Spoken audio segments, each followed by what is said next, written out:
CPM ഭരിക്കുന്ന പന്തളം നഗരസഭയിൽ അഴിമതി ആരോപണവുമായി BJP. താൽക്കാലിക ജീവനക്കാരുടെ നിയമനം പണം വാങ്ങി നടത്തുന്നുവെന്നാണ് BJPയുടെ ആരോപണം.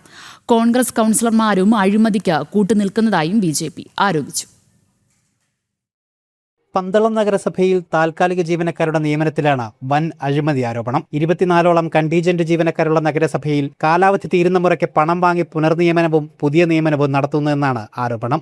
ഭരണകക്ഷിയായ CPM-ഉം കോൺഗ്രസും ഒരുമിച്ച് ചേർന്നാണ് അഴിമതി നടത്തുന്നതെന്നും BJP ആരോപിച്ചു. താൽപ്പര്യമുള്ള ആൾക്കാരെ മാത്രം നിയമനം നടത്തി യാതൊരു മാനദണ്ഡങ്ങളും പാലിക്കാതെയാണ്.